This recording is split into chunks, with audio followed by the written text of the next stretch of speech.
Okay, guys, let's talk about the relationship between the left shoulder and the ball, and why it's so important to have the orientation that I've been talking to you about with side bend. Okay, it's got to be the same each and every time. A disclaimer: to me, the two best teachers that I've listened to lately is Martin Ayers through David Ford, who's been on this channel many a times, and the other one is Todd Graves. Okay, and he promotes the one plane swing, Mo Norman. Okay, both of them. Todd does a lot of stuff that Martin does, and Martin does a lot of things that Todd does. All you got to do, if you know what to look for and look at, you can see it.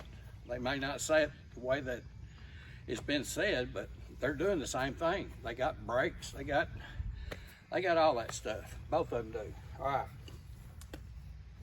right. So let's talk about the relationship between the lead shoulder and your body orientation. Okay, Mo always played the ball off his left heel with a driver. Mo would always, well, that's the way I do it. Mo did it differently. He did it the way that he did it. But he'd always come in here, put the ball off his left shoulder, and he would take a wide stance with his right leg being way back over here. See how wide I am? Well, there's a reason for that. Okay, then you lay the club behind it about that distance.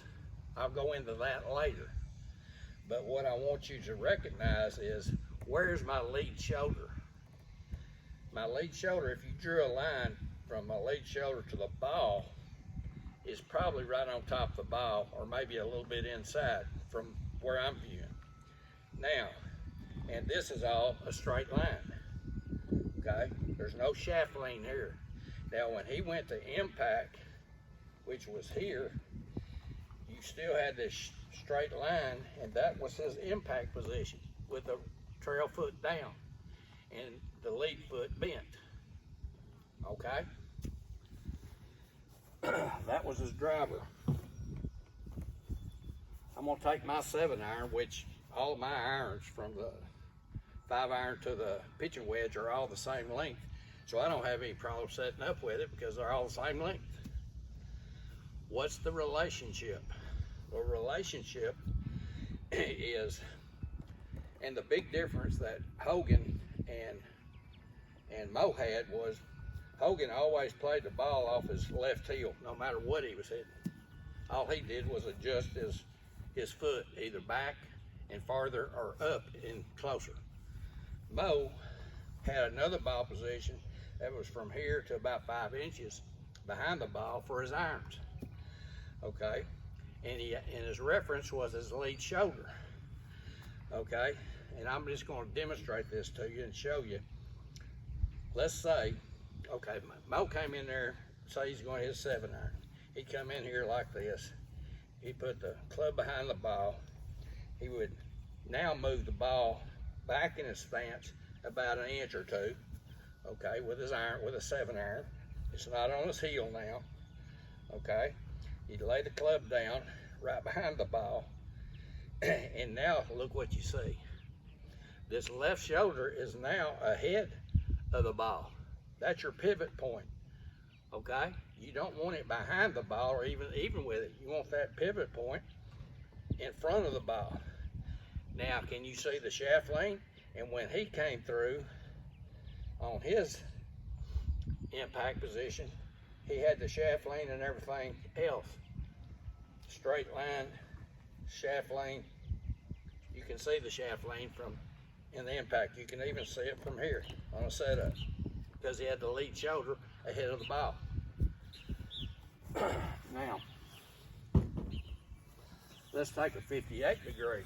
This is not the same length as those clubs. Same principle. He wanted this lead shoulder ahead of that ball. Okay, so he placed his And how he did it was with his foot, okay? He'd either move it up or move it back. The farther back he moved it, the farther it moved this point. But we want the point to move up, so we're gonna move our feet up and get into this position. There's your shaft lean, and when he came through with the wedge, here's his impact position. Shaft lean, the whole 9 yards. Okay? That's why the lead shoulder has got to be placed from the orientation of a side bend in the right position for you to be able to hit that ball cleanly each and every time. That's what's been missing in golf for a long, long time. DeChambeau is a one-plane swinger, okay? Actually, he is an impact swinger. He sets up on his impact line, which is this line that we've been talking about. He sets up on the impact line, and he's not down here and then having to do this to take all angles out. So, in my estimation, if it's good enough for DeChambeau, it's damn good enough for me. Now, next video, what I'm going to go into is why did Mo set the club down where he set it? And again, it's all got to do with the setup, his tilt, okay? Well, I'll go over it in the next video, but yeah, I hope y'all get the gist of this. So, lead shoulder, tilt, set up to the ball, whatever club it is, I've got a wedge. Make sure that this shoulder is ahead of that ball, so you can actually come down in a descending blow, somewhat of a descending blow, and hit that ball. Okay. Driver, you don't want that. 3-wood. 3-wood. This is Mo's driver. I'll do the 3-wood because hell, that's harder than hell to hit. Let's say I got a 3-wood. I'm going to play the 3-wood off just inside my left heel, about 1 inch. Okay, with side bend. Well, let's go from the driver. There's the driver to the 3-wood. I'll bring this up just a little bit because I want this shoulder just in front of that ball because I'm going to hit down on it with a 3-wood just a little bit to get it airborne. Okay, that's your 3-wood, and you'll come in just about like the driver. Okay, so I hope that helped. Now we'll go over why Mo set the club behind the ball the way he did, and it's not because, well, I got into my swing. Now somebody said that to him, and he just agreed. That's not the reason why, and I'll explain that next. Hope this is helping, guys. This game is all about how easy can I make it, and hopefully we're making it easy. Talk to you later. Bye.